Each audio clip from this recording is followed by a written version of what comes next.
Deep in the woods off Ridge Road, everything was completely still. The trees were thick, and the ground was covered in dead leaves, dirt, and wild plants. It was a place where people rarely walked, far away from the noise of the city. But one afternoon, a person walking their dog saw something strange sticking out from the ground. It was hidden under a pile of old branches and heavy soil. When they looked closer, they realized it was a human body. The police arrived quickly and blocked off the whole area. They began to look for clues, but the body had been there for a long time. The weather and the elements had destroyed almost all the regular evidence. There were no fingerprints left behind. There was no clear clothing, no wallet, and no paper to tell them who this person was. The killer had done a very clean job of hiding the crime. To the standard police team, it looked like a dead end. They had a body, but they did not know who it belonged to, when the crime happened, or who could have done it. They called this unknown attacker the Ridge Road Killer. With no witnesses and no physical clues from the suspect, detectives had to look for answers in a very unusual place. The search for top sources. To solve a mystery like this, real forensic scientists look at actual historical cases where nature helped catch a criminal. Two of the best real-world examples come from the history of forensic botany. One top source is the famous 1935 trial of Bruno Hauptmann for the Lindbergh baby kidnapping. In that case, a wood expert named Arthur Koehler looked closely at the wooden ladder used by the criminal. He matched the specific wood patterns to a floorboard inside the suspect's attic.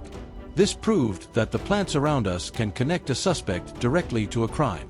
Another top source is the work of Dr. Jane Bock and Dr. David Hall. They are famous plant scientists who have helped police solve many murders. For instance, in the case of a killer named Saffron in Florida, a scientist named John Pipoly looked at leaves caught inside concrete where a body was hidden. He identified a specific backyard plant called Chinese privet. By showing that this exact plant grew only in the suspect's yard, the plant became a silent witness that put the killer in prison.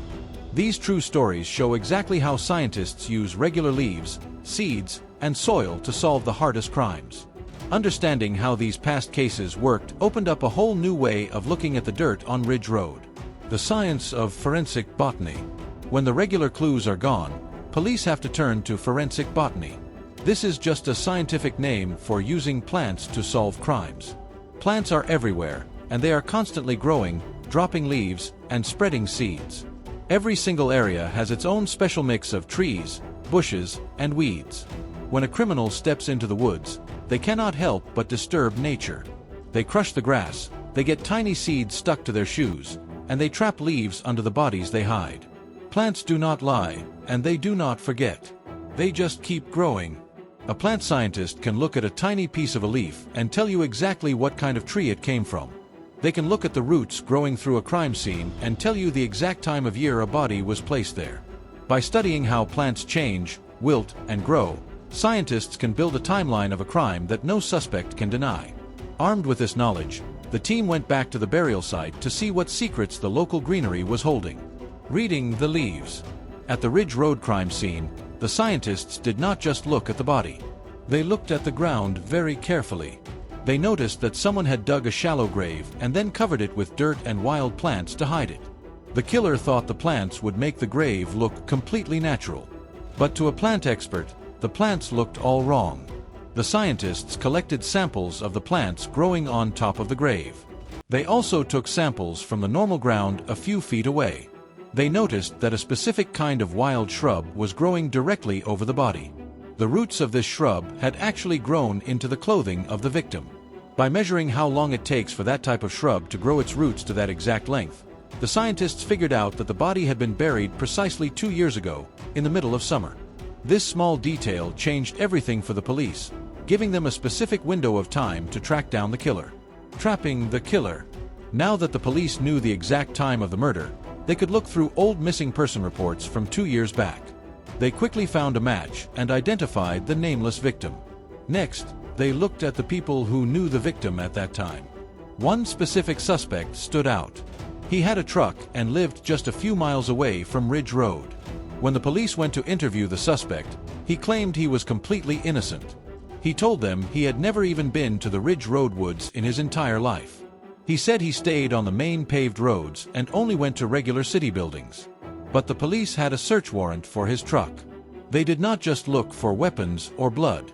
They brought in the plant scientists to look at the tires, the floor mats, and the bed of the truck. This was the moment where the suspect's story would either stand up or fall apart, completely based on what was hidden in the dust. The final clue. Inside the cracks of the truck's tires and deep in the fabric of the floor mats, the scientists found tiny pieces of dried leaves and rare plant seeds.